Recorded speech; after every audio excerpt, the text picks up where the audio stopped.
Buonasera, benvenuti in Villa Rizzardi al terzo incontro della seconda edizione di Storia Veneta in Villa, il percorso tematico alla scoperta della storia della Repubblica di Venezia in 5 ville venete, ideato e curato dall'Associazione Veneti nel Mondo per conservare, valorizzare e promuovere la storia e cultura veneta, non solo all'interno dei confini regionali, ma anche tra le comunità venete all'estero. Storia veneta in Villa per raccontare e riscoprire il legame con un periodo indimenticabile della nostra storia, la civiltà di Villa, sviluppatasi nel corso del governo della Serenissima Repubblica di Venezia. Siamo felici di proporre quest'anno in cui festeggiamo la ricorrenza dei 1600 anni della fondazione di Venezia avvenuta nel 421. Dopo la tappa vicentina in Villa Rezzonico, padovana presso il giardino monumentale di Val San Zivio, il nostro viaggio nel tempo continua oggi con la terza tappa alla scoperta di Villa ed economia nel Rinascimento con il professore Edoardo Demo. Abbiamo un video saluto di Fabio Sandonà, che è presidente del Veneto Club di Melbourne di Australia.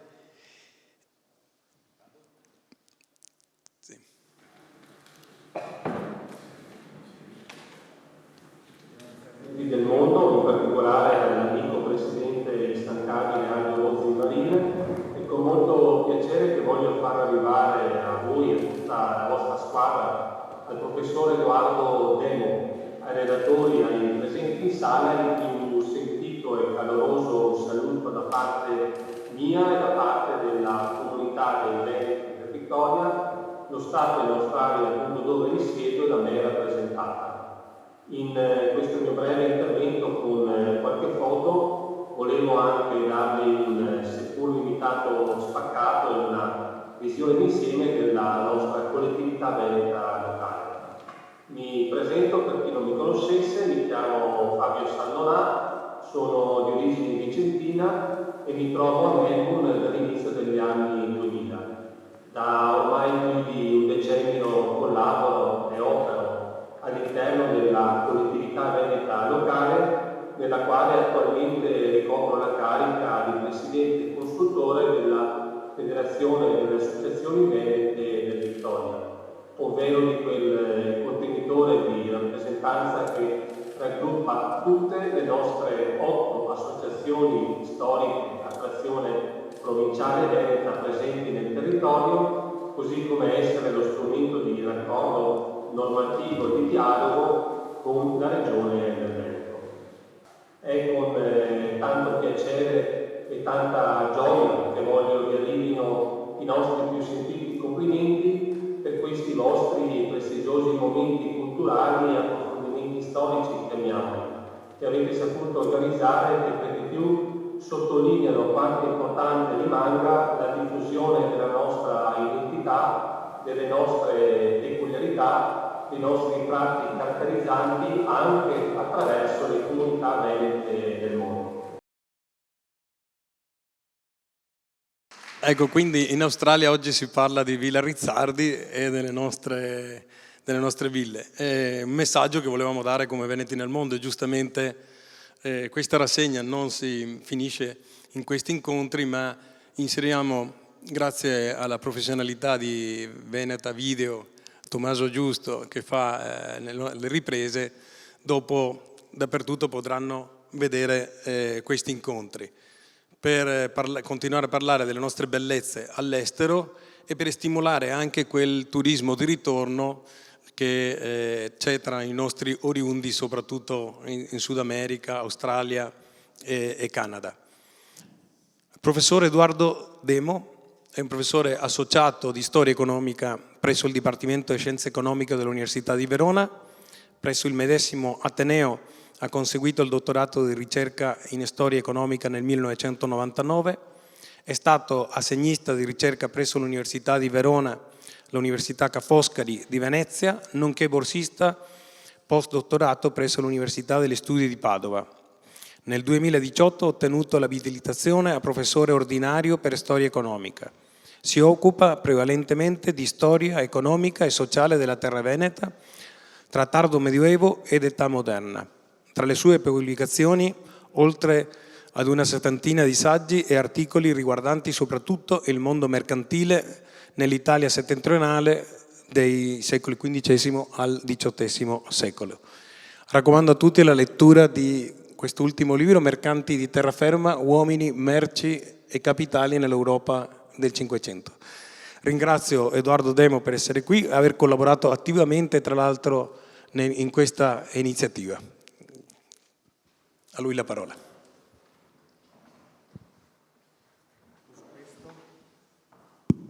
Sì, grazie intanto dell'invito.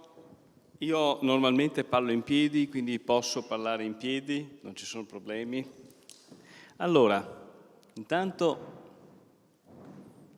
volevo mostrare questa, vediamo se riusciamo a farlo partire. Niente, vabbè, sarebbe in movimento. Non è un caso che abbia messo questa immagine iniziale per volevo farvi vedere, comunque non è importante.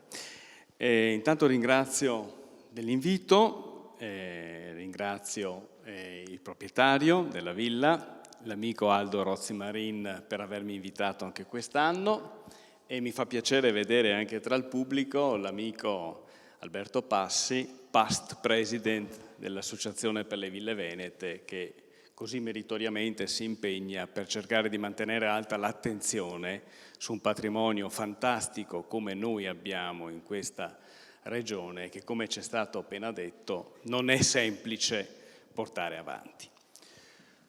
Io sono un docente dell'Università di Verona, insegno storia economica e quest'oggi vorrei parlarvi di qualcosa di un po' diverso dal solito, ovvero sia non vi presenterò le ville venete sotto la solita immagine, mi concentrerò in modo particolare su Verona ed il suo territorio, ma penso di presentarvi qualcosa forse anche di inaspettato, ovvero sia mi soffermerò anche sull'aspetto agricolo, sull'importanza di alcuni settori che basta guardare fuori dalla finestra per capire cosa significhi per quest'area la vitivinicoltura, ma cercherò di mostrarvi anche qualcosa di forse meno scontato per quanto riguarda Verona e il suo territorio.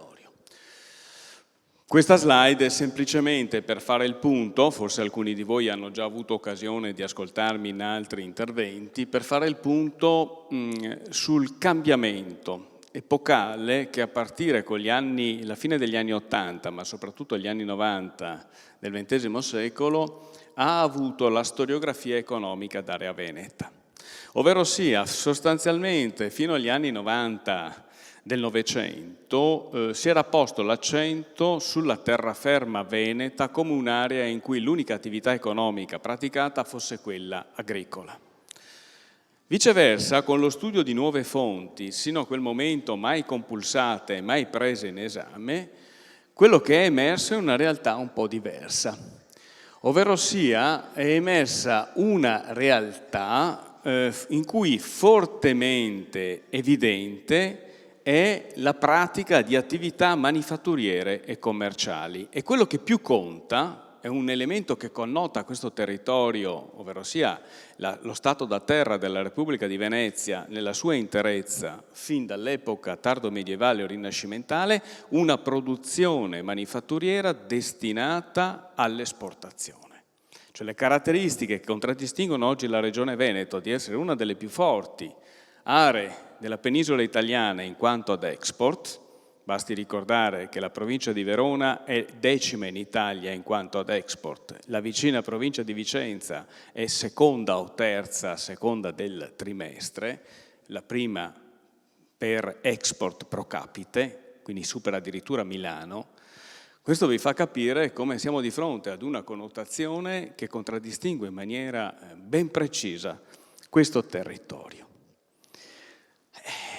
Partiamo da due descrizioni di Verona nel Cinquecento, fatte in due epoche distinte, una nella prima metà e una invece verso la fine del Cinquecento. La prima è la presentazione stupefatta che fa un prete originario di Pordenone, Giovanni da San Foca, nel momento in cui si trova a passare per Verona. Definisce Verona una di quelle città che poche simile ne sono al mondo.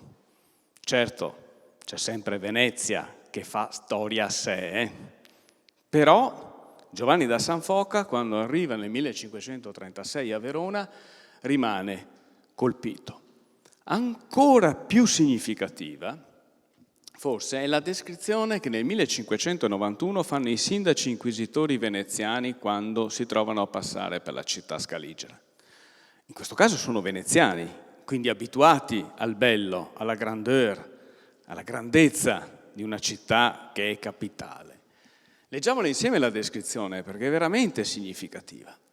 La città di Verona, sia detto con pace di tutte le altre, c'è poco da dire, è la più bella e popolata che abbia vostra serenità, dove per serenità si intende ovviamente il doge e la signoria.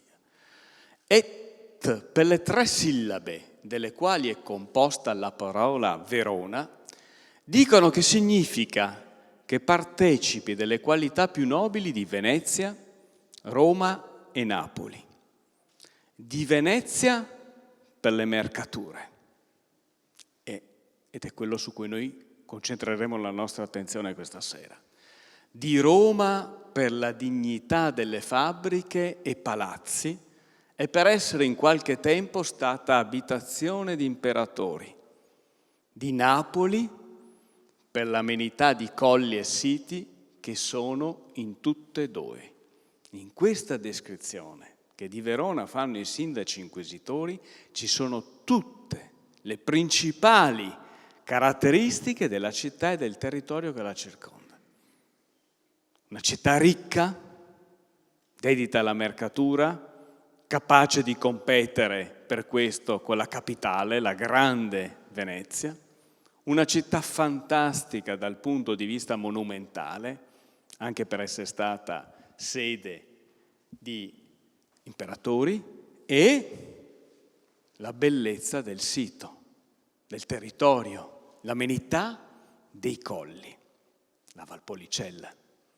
Questa è una descrizione del 1591 che ciascun operatore economico che opera nel campo del turismo o dell'accoglienza dovrebbe ricordare sempre, perché è una patente per vendere benissimo Verona come un brand fortissimo.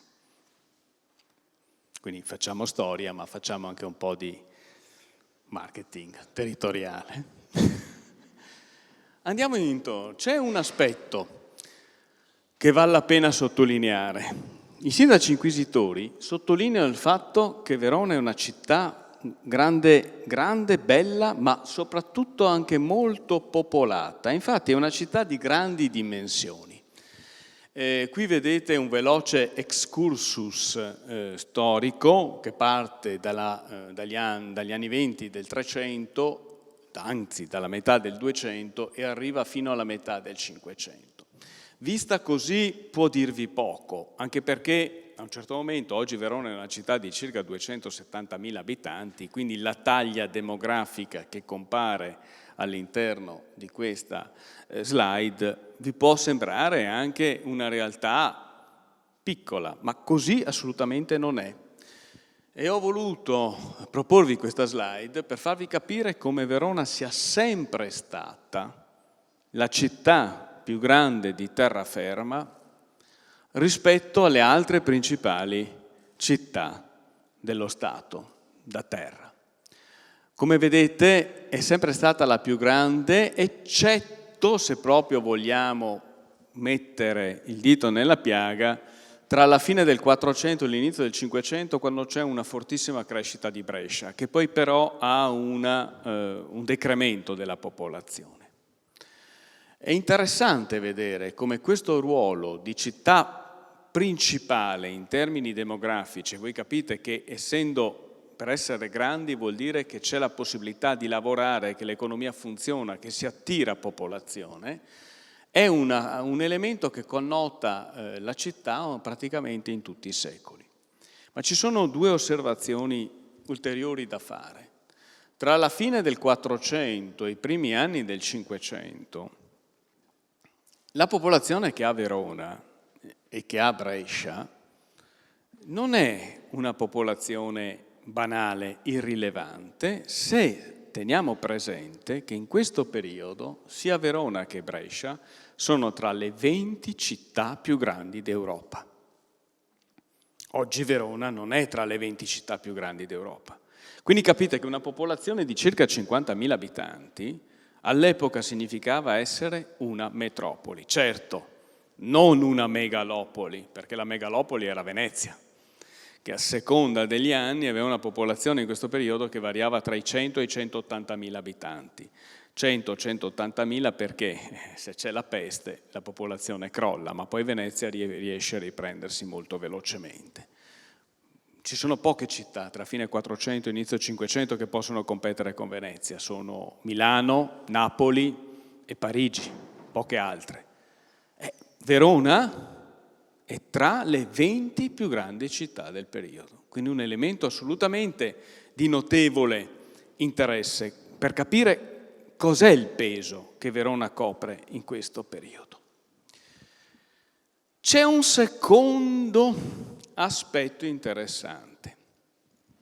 Allora, nella mia relazione di questa sera, come vi ho detto, mi soffermerò in modo particolare sulle caratteristiche manifatturiere della città di Verona. In età preindustriale, avere la possibilità di svolgere attività di trasformazione è direttamente correlata alla disponibilità di energia. In età preindustriale l'energia è generata solo o dalla forza muscolare oppure da due uniche fonti di energia inanimate, una per lo più assente o presente solo in alcuni luoghi, che è il vento, e l'altra invece molto più presente, che è l'acqua.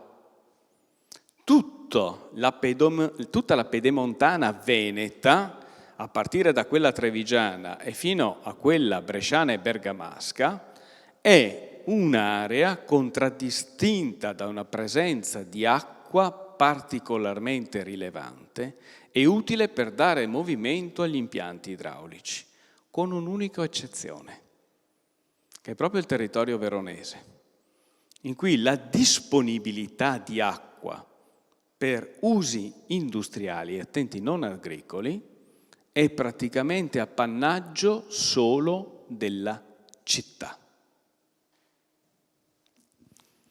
Non è un caso che Verona sia una grandissima città, ma che se andiamo ad analizzare le caratteristiche del territorio veronese, noi non troveremo nel territorio veronese in epoca rinascimentale nessun centro minore che possa raggiungere le dimensioni demografiche, per fare un esempio, di Conegliano, Castelfranco o Derzo nel territorio trevigiano, di Bassano, Schio, Valdagno, Arzignano nel territorio vicentino, di Lovere, Gandino in quello bergamasco.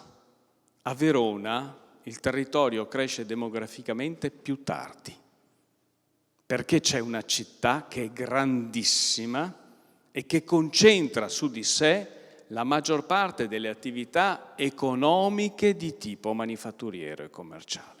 A differenza di quello che per esempio avviene con Schio o Valdagno o Lovere e Gandino che vi citavo poc'anzi. Questo è un aspetto molto interessante. A causa di un accentuato carsismo che caratterizza la cosiddetta alta pianura asciutta, l'energia traibile dalle acque utilizzabile per sostenere la diffusione di attività industriali fino al tardo Ottocento è disponibile quasi esclusivamente per la città. Questo discorso non l'avremmo fatto se io adesso fossi nel Vicentino, nel Trevigiano, nel Bergamasco o nel Bresciano. Questo vi deve far capire perché il territorio veronese non si sia specializzato al di fuori della città nella manifattura, ma abbia invece specializzato molto di più degli altri territori le attività connesse con l'agricoltura. Questo è un aspetto rilevante e interessante. da sottolineare.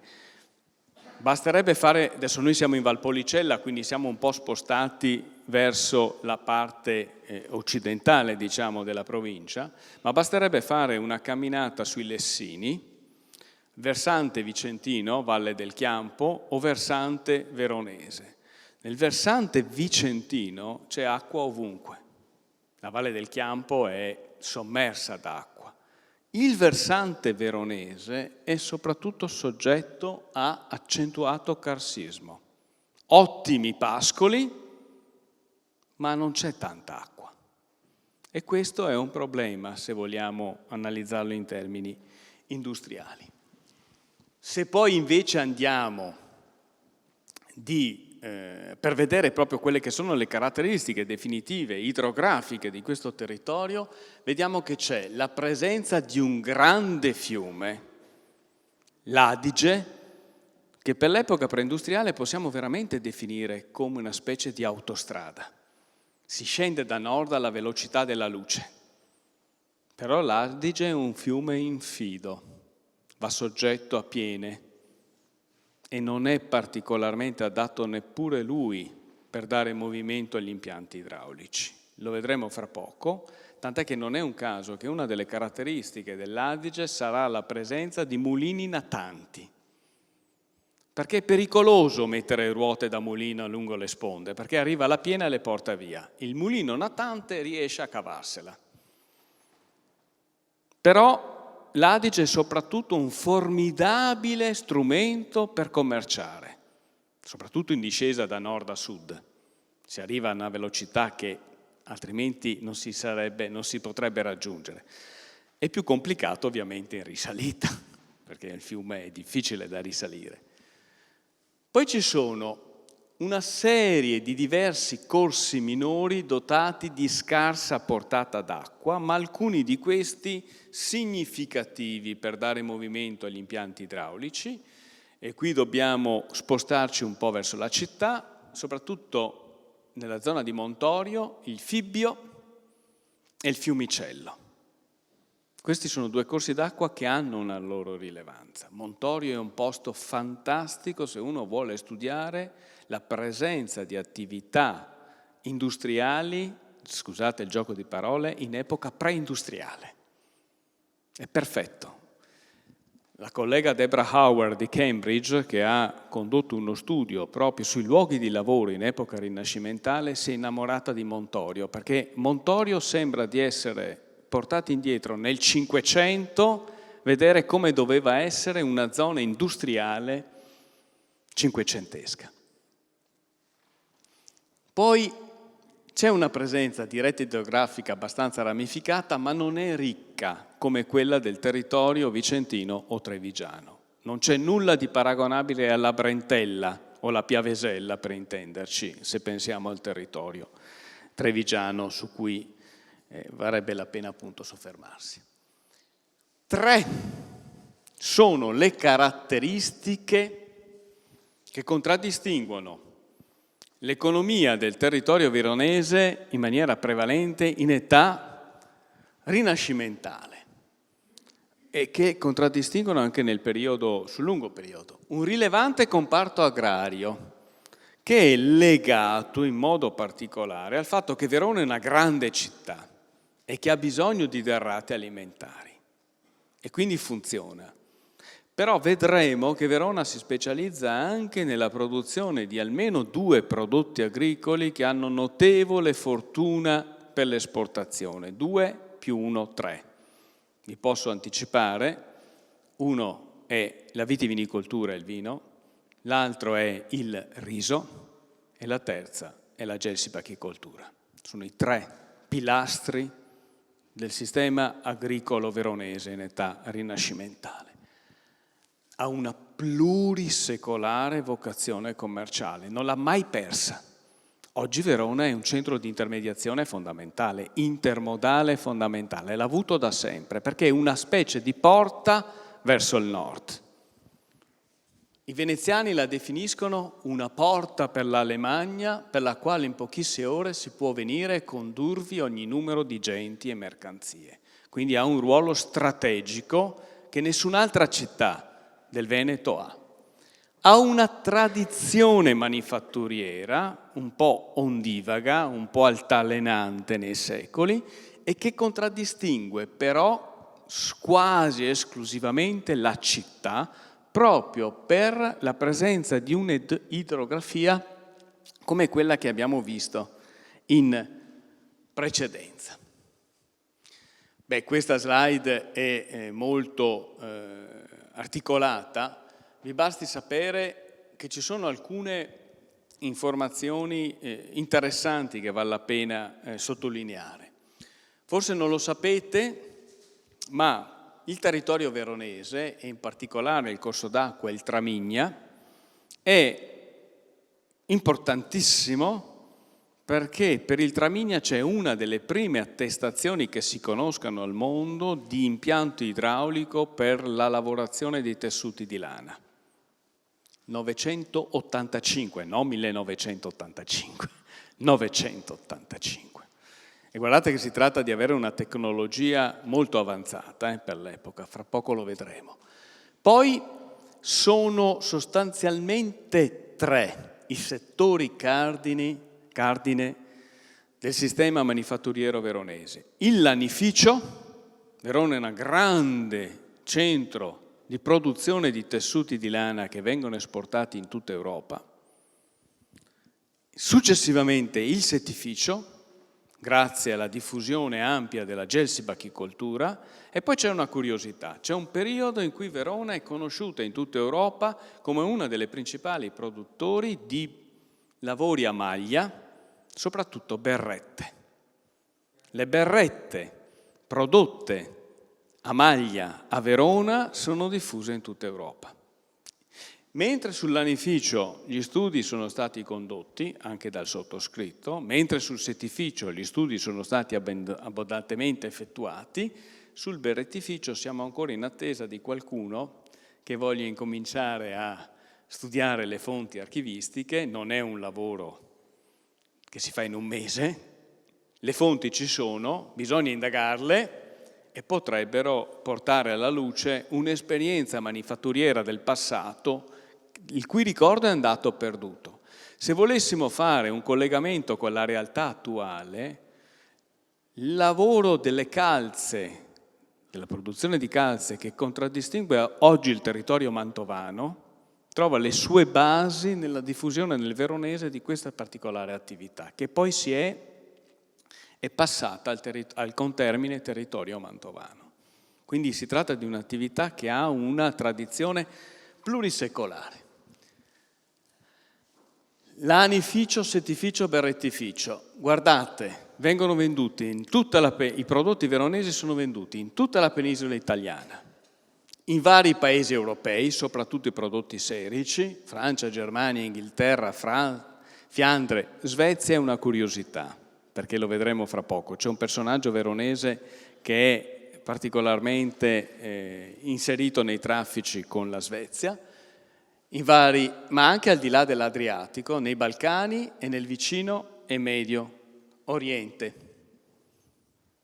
Queste sono alcune caratteristiche che contraddistinguono il lanificio veronese. Un aspetto interessante è che sono proprio gli scarigeri che cercano di fare un'accurata selezione degli ovini allevati in questa zona per poter ottenere la lana migliore e fine possibile. E il risultato viene ottenuto perché la lana che si produce nel veronese come materia prima spunta nel 400 gli stessi prezzi della migliore lana d'Europa, che è quella inglese. Quindi vuol dire che questa attenzione è stata ottenuta. Questa slide vi farebbe vedere quali sono le caratteristiche del sistema produttivo non solo veronese. Vorrei che vi soffermaste non tanto sui primi 2 punti, quanto su quella centrale, quando si parla di marcata, anche se non totale, arretratezza tecnologica. Quello tenetelo presente. Ecco, questi sono i corsi d'acqua che contraddistinguono in maniera corsi d'acqua industriali, il canale Camuzzoni ante litteram, per intenderci, che permettono a Verona e alla zona ad essa circostante di poter sviluppare attività imprenditoriali nel campo prevalentemente tessile. Attenzione, qui c'è da fare una riflessione che io faccio sempre, ovunque io vada a tenere delle conferenze, perché mi rendo conto che sembra una cosa difficile da comprendere rapportata al mondo attuale. Prima io vi ho detto che in età preindustriale, per poter essere vincenti in campo manifatturiero o nelle attività di trasformazione, fondamentale è avere l'acqua, perché l'energia idraulica permette di dare movimento agli impianti idraulici. Ma qui c'è da fare un passaggio ulteriore.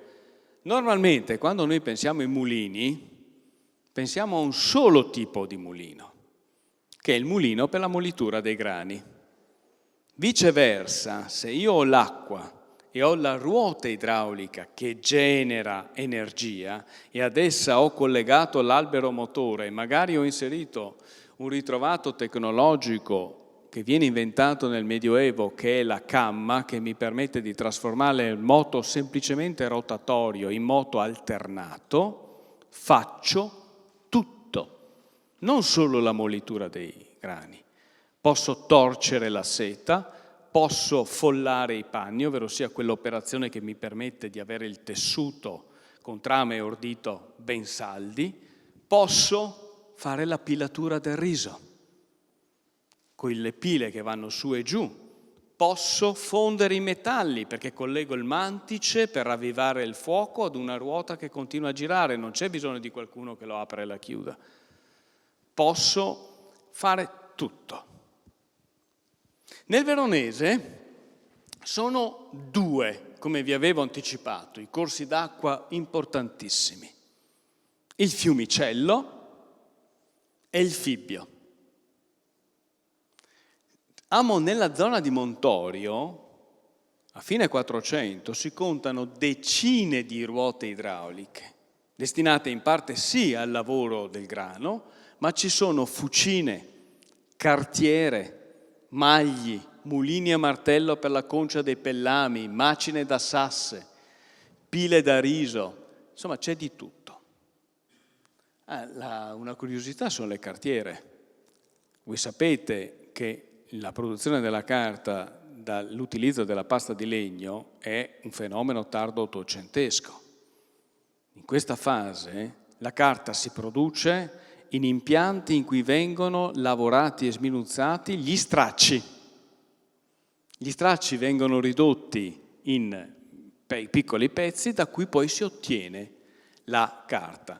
Il luogo più importante, c'è un museo bellissimo nella zona di Toscolano, c'è il Museo della Carta, andate a vederlo perché vi fa capire come la straordinaria capacità di produrre pur senza avere la tecnologia attuale, contemporanea.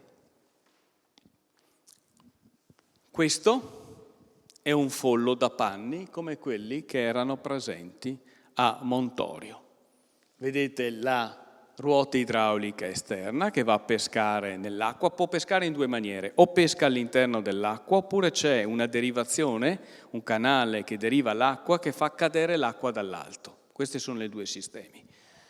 A Venezia ci sono anche mulini orizzontali che sfruttano l'andamento delle maree, però hanno una capacità produttiva inferiore rispetto a questi che si basano sui corsi d'acqua.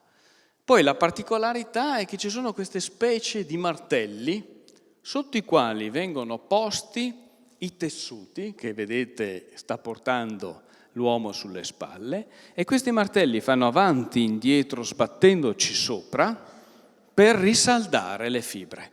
È solo attraverso questo processo che il tessuto arriva alla fase finale di produzione e che può diventare utilizzabile per confezionare i vestiti dopo. Lo stesso principio è utilizzato per la produzione della carta, nel senso che ci sono lo stesso dei martelli come quelli che vedete, forse col cursore vedete questi, Solo che a questo punto sotto ci sono gli stracci che vengono sbattuti per essere ridotti in poltiglia e poi poter essere lavorati e trasformati. Guardate che questa è una tecnologia sofisticata per l'epoca e un impianto di questo tipo era presente nel Veronese, abbiamo visto prima sul Tramigna, nel 985, cioè vuol dire agli albori dello sviluppo medievale. Questa è una descrizione della presenza delle gualchiere, ovvero sia dei folloni per la lavorazione della lana sul Fibbio. Pensate che alla fine nel 1480, quindi alla fine del XV secolo, ci sono ben 11 impianti come quelli solo a Montorio, proprio utilizzati per lavorare i panni di lana. Perché Verona alla fine del 400 è una delle capitali manifatturiere per la produzione di tessuti in lana di tutta Europa. E guardate quest'altro componimento. Questo è un posto che conoscete tutti. Corte delle Sgarzerie. Guardate come viene descritta in un componimento poetico del 1477. Così seguendo per la dritta via, dalla Mammanca, non troppo lontano, egli è il palazzo della Garzaria, che a fonte ghiossai, e non invano, de panni lì se tem mercadanzia, e mercadanti gli vien da lontano, ongari, todeschi e ragosini, che compran quantità de panni fini. È il posto. Se noi dovessimo votare, trovare il posto simbolo del potere manifatturiero di Verona nel tardo Medioevo, a Venezia andremmo Rialto, a Verona dobbiamo andare in Corte delle Sgarzerie. Ongari, tedeschi, ragosini, si intende gli abitanti dell'odierna Dubrovnik, quindi si intende in generale balcanici, coloro che vengono dai Balcani. Verona arriva a produrre oltre 10.000 panni di lana all'anno. Ogni panno ha un'altezza di circa la pezza, ha un'altezza dai 3 ai 4 metri e una lunghezza di 32 metri, tra i 32 e i 35. Quindi capite, 350 metri 10 panni, 3.500 metri 100 panni, 35.000 metri di tessuto se i panni fossero 1.000, 350.000 metri di tessuto, essendo 10.000 panni. Una capacità produttiva pazzesca. E c'è un'altra caratteristica, una cosa che pochi pongono sottolineano. Alle Corte delle Sgarzerie è stato dimostrato che ci sono sempre presenti a fine 400 i dragomani. Chi sono i dragomani? I traduttori della lingua turca, perché arrivano dal vicino Oriente un numero notevolissimo di imprenditori, soprattutto dalla zona di Costantinopoli o vicino ad essa, che le fonti dicono ignari lingue latine et lingue italice, non sanno né il latino né il volgare italiano, ma che vengono a comprare i tessuti di Verona, che hanno un mercato enorme in quella zona, e quindi la città si dota di traduttori professionisti per facilitare i rapporti commerciali. Come veniva a Venezia? Non c'è nessun'altra città che ha traduttori professionisti presenti ogni giorno in città. E questi traduttori operano nella Corte delle Sgarzerie, a dimostrazione di quanto rilevante sia il settore tessile veronese del periodo. Il settificio.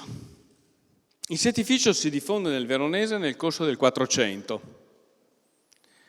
C'è una particolarità, qua vedete quelle che sono le fasi produttive che caratterizzano il settificio.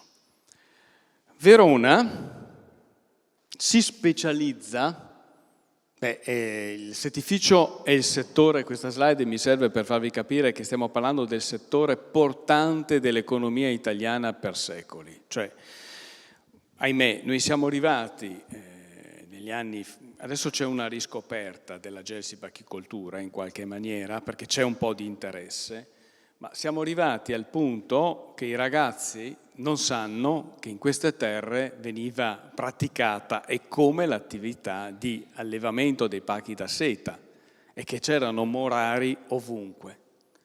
Ma è una cosa stranissima, perché l'attività di gelsibachicoltura, che prende piede in maniera eccezionale, soprattutto a partire dal 400, nel territorio veronese in modo particolare, è stata praticata fino agli anni 50 del Novecento ininterrottamente. È come se fosse avvenuta una specie di damnatio memoriae.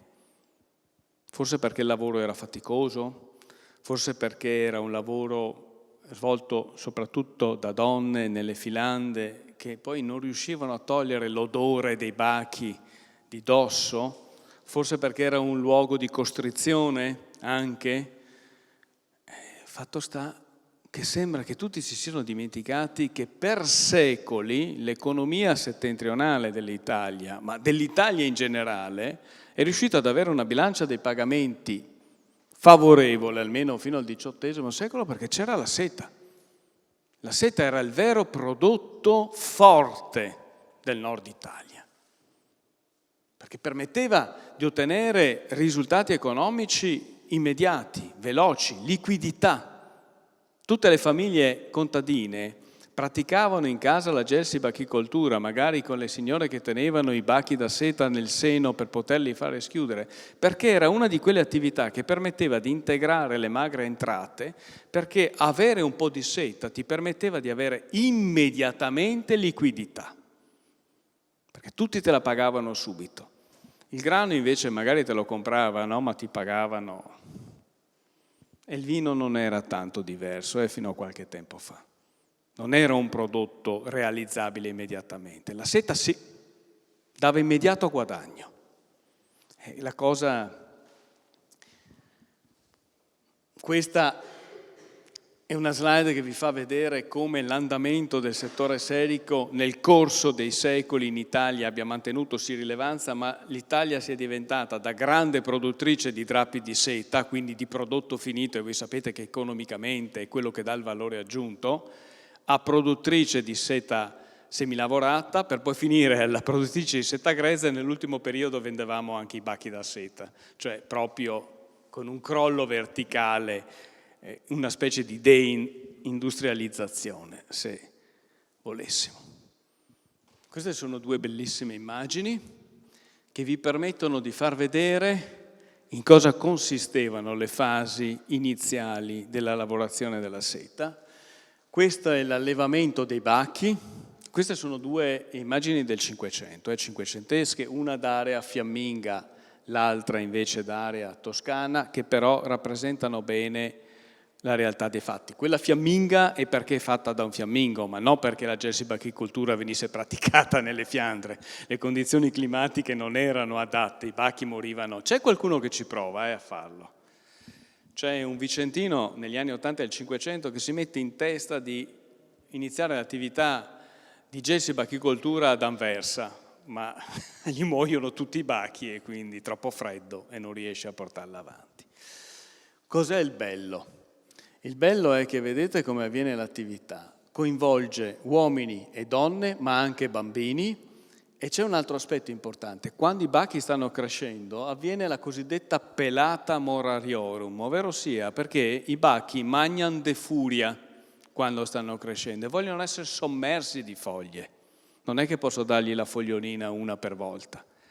Devo dargliele e devono essere fresche, perché i bachi rifiutano le foglie che non siano fresche. E guardate quante foglie, tant'è che c'è un mercato delle foglie del gelso.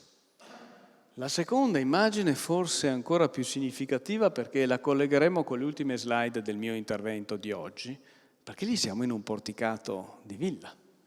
Quasi quasi lunedì devo andare assieme all'amico Alberto alla Malcontenta. Questo potrebbe essere quasi il porticato della Malcontenta. Adesso no, esageriamo. Lì probabilmente è la rappresentazione di una barchessa. Però vi fa vedere la fase di trattura con quelli che sono gli strumenti caratteristici di questa importante fase di lavorazione. E viene svolta in ambiente agricolo, in villa. Quindi la villa sede non solo delle attività agricole, ma anche di attività di trasformazione. La fase di torcitura avviene con un impianto particolarmente sofisticato. Il torcitroio o il mulino da seta, che può essere manuale, come quello che è presente in museo a Gorizia. In questo caso l'uomo si pone al centro e spinge, fa girare l'impianto e i fusi girano. Solo che voi capite, l'uomo gira, spinge finché ha forza e magari inizia in maniera vigorosa e poi rallenta, il che vuol dire che quindi che il livello di torcitura non è standardizzato, cambia. Il secondo invece è un mulino idraulico, collegato ad un albero motore, a una ruota idraulica. In questo caso il movimento è dato dalla forza dell'acqua e in questo caso sì che abbiamo un prodotto standardizzato, perché la forza dell'acqua attraverso lo sbarramento viene condotta la stessa quantità d'acqua nel canale e permette di avere la stessa forza e la stessa quantità. Pensate, vedete che di fianco c'è una persona? Perché ciascuno di questi piani è più alto di una persona. Pensate che di questi impianti possono avere 4 o anche 5 piani. Uno che fa la torsione a S, uno che fa la torsione a Z, cioè per il filato d'ordito e la filato di trama. Questo è veramente un impianto all'avanguardia. La cosa strana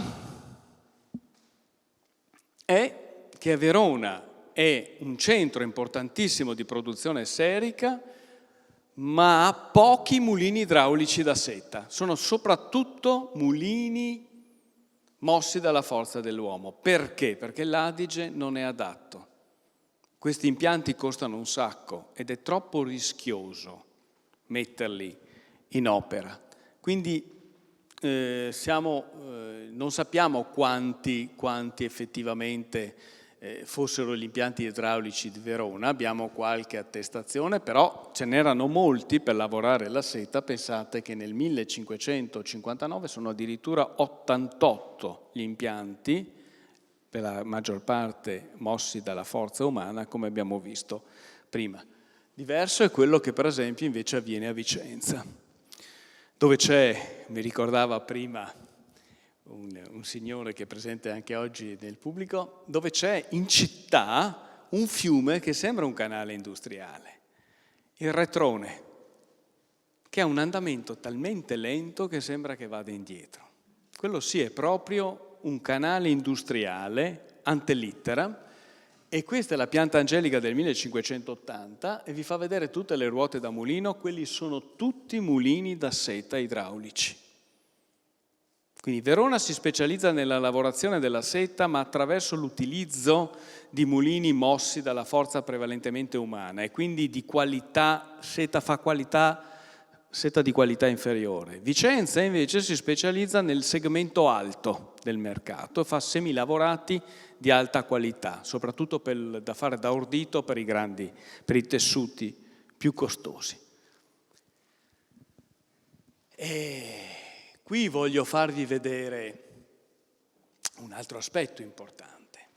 Una delle caratteristiche delle città di terraferma è che la pratica mercantile è frutto delle principali famiglie del ceto dirigente della città.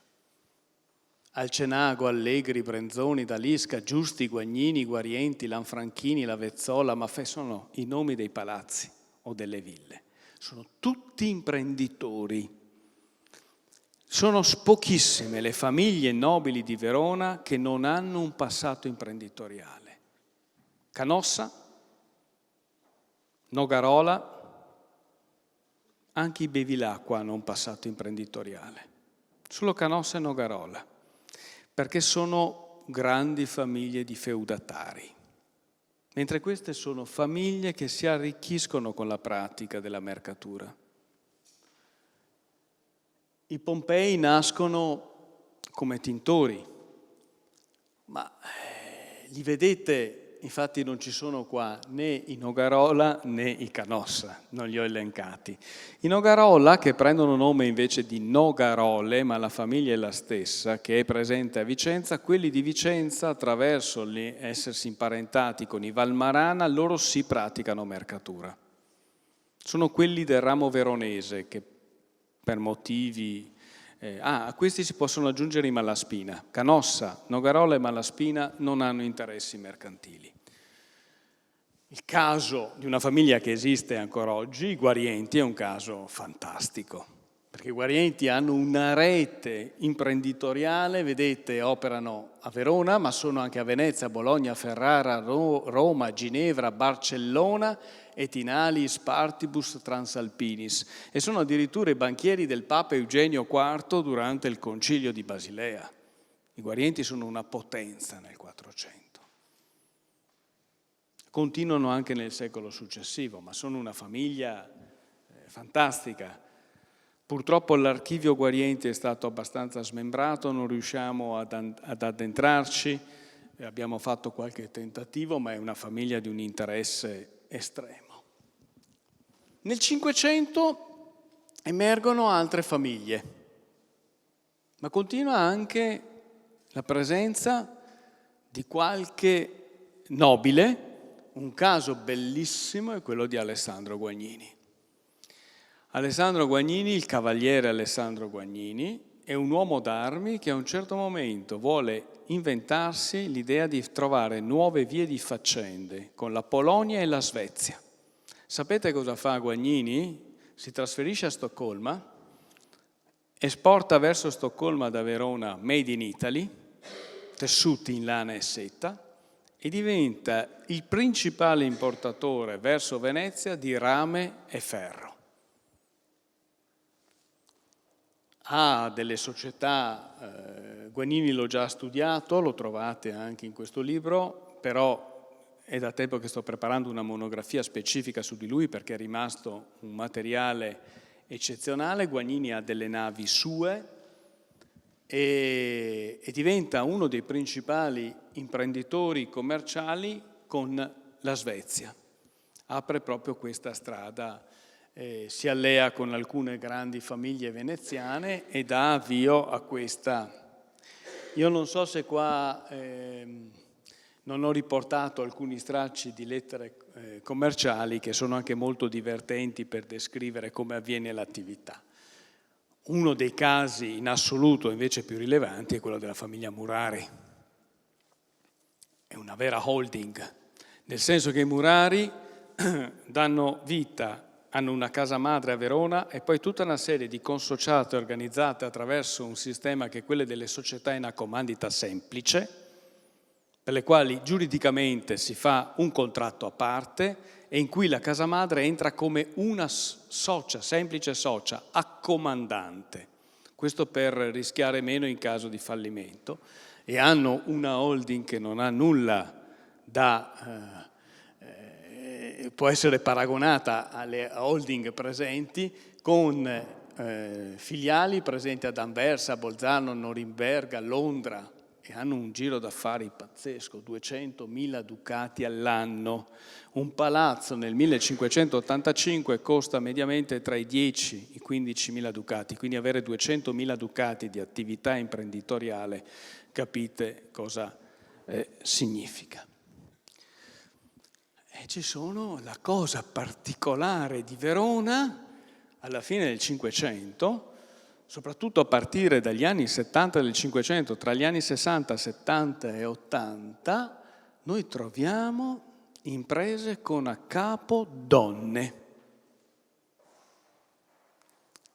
La Giustina Micheli, Giacomo Amigoni e compagna, la Rason de Verona, conosciuta col nome di Caterina Zucconi dal Cavallo e Soci, la Armerina Cossali e compagni. Questa è una particolarità che è emersa di recente con le ricerche. vorrei farvi sottolineare un aspetto. Non è che le donne sono denominate a capo di questa società così, perché nel caso in cui la società fosse fallita, a rispondere è Armerina Cossali.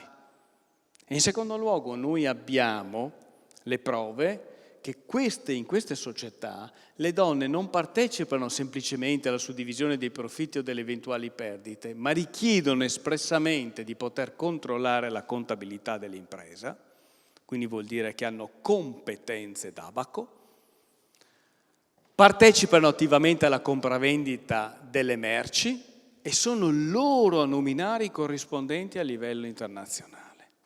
Sono a tutti gli effetti a capo di imprese commerciali. Quindi altro che angeli del focolare, tutt'altro.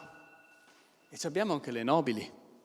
Virginia, figlia di Uberto Bevilacqua e vedova del conte Michele Emilei, negli anni 50 dei 60 del Cinquecento, è a capo di società per l'esportazione verso Anversa di seta e l'importazione su Verona di arazzi e tappezzerie.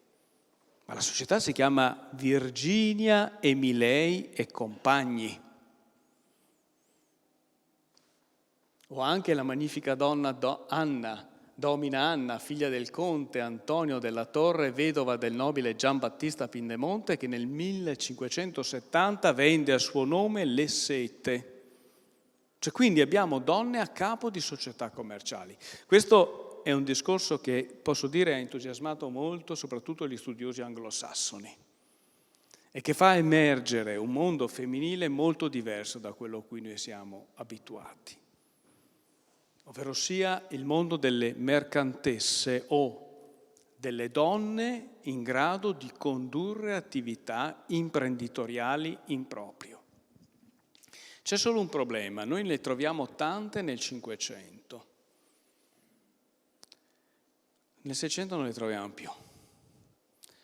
Secondo alcune indagini condotte di recente, forse è stata una ventata di novità portata dalla riforma protestante a aprire le porte allo sviluppo di queste tipologie di società e la controriforma cattolica le ha richiuse. Questa è un'ipotesi su cui si sta lavorando, però non abbiamo ancora certezze al proposito. Fatto sta che c'è un periodo in cui continuiamo a trovare società mercantili internazionali con a capo donne, poi non le troviamo più. Qualcosa deve essere successo.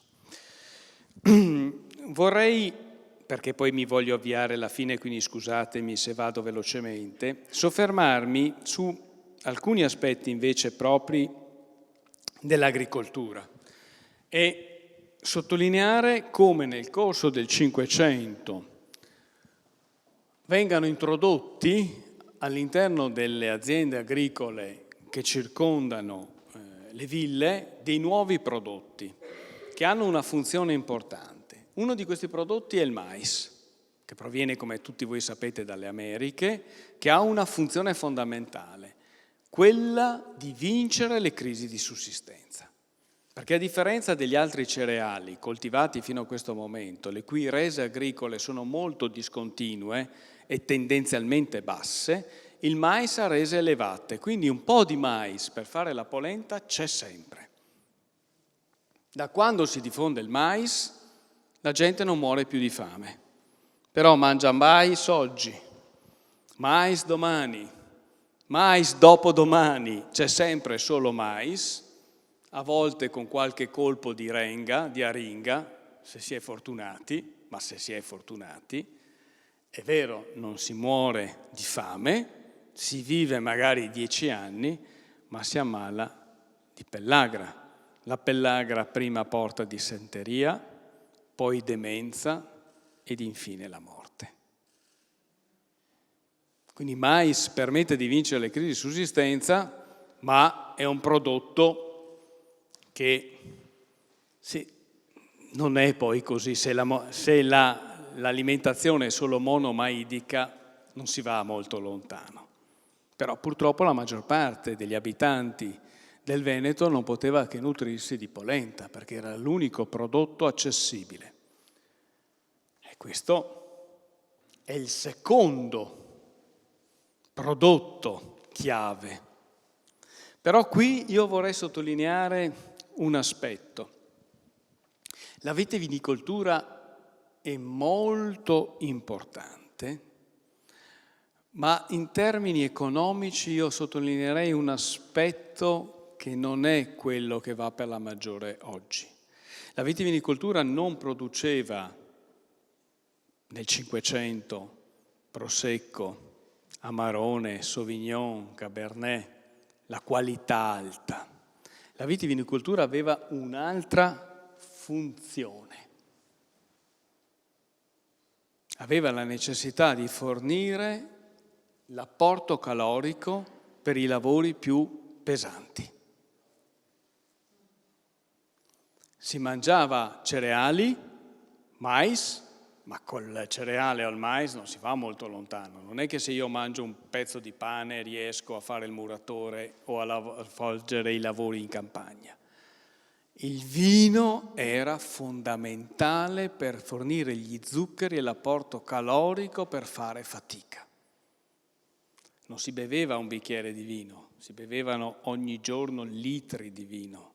Quindi l'aspettativa di vita era bassa, sia da un lato perché si mangiava solo un certo tipo di cibo, ma anche perché il bicchiere di vino è fondamentale. 2 bicchieri di vino fanno bene, 3 ancora fanno bene, ma se bevo 3 litri di vino al giorno, insomma il mio fegato.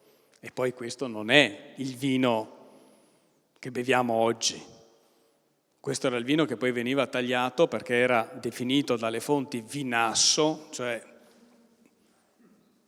il vino, quello bello, pesante, carico, che serviva proprio per sostenere. Da questa attività, pensata prevalentemente per fornire calorie a chi svolgeva lavori complicati, è incominciato a svilupparsi invece la ricerca di un prodotto di più alta gamma, che invece non avesse la funzione di sostenere la fatica, ma svolgesse la funzione di dare piacere a chi lo beveva. Ed è lì che si è sviluppata la vitivinicoltura, che tra l'altro era molto importante perché veniva messo in connessione con la gelsi-bachicoltura. Il terzo prodotto è il riso. La bassa veronese è contraddistinta, sono 3 le aree. Il basso veronese soprattutto è la zona di Isola della Scala, la zona di Grumolo di Abadesse, Gran Torto e Gran Tortino tra il Vicentino e il Padovano e la zona del Polesine. Le risaie si diffondono in queste zone, non solo in queste, ma prevalentemente in queste, e diventano un prodotto di successo, con una particolarità però. I contadini, il riso se ne ottiene tanto, e la coltivazione è, qui cito i lavori di Bruno Chiappa, che magari qualcuno di voi conosce, la diffusione è certa a partire dall'inizio del Cinquecento, la diffusione a partire con la fine del 400 è più leggenda che certezza. Con l'inizio del Cinquecento siamo sicuri che il veronese incominciano ad essere messe in uso le prime risaie. La particolarità è che il riso ha delle rese elevate, come il mais, solo che ai contadini non piace. I contadini preferiscono il mais al riso, tant'è che il riso è un prodotto destinato all'esportazione, non al consumo locale. Solo molto tardi incomincia a essere consumato localmente. All'inizio viene destinato ai mercati, prevalentemente ai mercati levantini, attraverso anche il passaggio per Venezia. Il quarto prodotto è ovviamente il gelso. Mais, vite, risaia, gelso. Queste sono le 4 basi del sistema agricolo veronese in età tardo rinascimentale. Io chiudo con questo. Noi abbiamo sempre immaginato che la villa fosse il centro di attività agricole, giustamente, ci mancherebbe, quella è indubbia. Quello che è emerso di recente, invece, è l'utilizzo della villa come luogo di attività manifatturiera e commerciale. Qui non cito uno a caso, cito uno dei massimi studiosi, uno dei maestri, Howard Burns, il quale qualche anno fa ha parlato di cultura di villa e cultura di seta, dicendo che le due cose sono indissolubilmente legate tra di loro. Però sono incominciati ad emergere dei casi particolarmente significativi che ci fanno vedere come la villa fosse il luogo dell'attività anche manifatturiera e commerciale. Qua vi ho portato alcuni esempi. Nel Vicentino del Cinquecento, negli anni '20, il conte Bernardino Porto, che ha Villa da Porto a Montorso, organizza la lavorazione di tessuti e la vendita dei tessuti anche da clienti provenienti da lontano. Nel 1529 a Montecchio Maggiore, invece, sono i Gualdo, altra famiglia nobile della città, che insieme ai Godi e ai Piovene, altre due famiglie nobili di Vicenza, fanno sì che nella villa abbia sede la Domus Rationis, cioè la sede sociale della compagnia mercantile che opera a livello internazionale. Bellissimo anche il caso dei Balbi a San Fior di Castelfranco. I Balbi, in questo caso patrizi veneziani, si specializzano nella produzione di tessuti di lana di basso livello qualitativo, chiamati cavasotti, perché la lavorazione viene effettuata prevalentemente in un centro della Pedemontana piccolissimo, che ha un nome particolare, Cavaso del Tomba, da qui i panni cavasotti, e questi panni che fanno lavorare in tutto il circondario, nell'area pedemontana sopra Castelfranco, poi li portano in villa e organizzano lo smercio di questi panni in villa. Hanno proprio il fondaco dei panni, San Floriano di Castelfranco Veneto. Esiste ancora oggi la Villa Balbi ed è un esempio bellissimo, ma forse il caso più eclatante su cui è uscito, grazie ad Aldo, un libro di recente a firma di Andrea Savio, è il caso di Villa Contarini a Piazzola sul Brenta. Qui siamo veramente di fronte ad una realtà impressionante, cioè sembra quasi che ai contarini non interessi, se non limitatamente, la pratica agricola, interessi invece svolgere all'interno delle pertinenze della villa attività manifatturiere, impianti per lavorare il ferro, per stampare i libri, per segare il legname, per la pilatura del riso, ma soprattutto gli impianti per la lavorazione della seta, i mulini che abbiamo visto prima, e la lana, i folli che abbiamo visto prima. Fa di più Contarini, anticipando Alessandro Rossi e Marzotto a Valdagno o i Crespi a Crespi d'Adda, costruisce all'interno delle pertinenze della villa le casette di San Marco, ovvero sia un villaggio pensato per ospitare coloro che lavorano nelle sue attività imprenditoriali. È una specie di creazione di una città sociale con però secoli d'anticipo.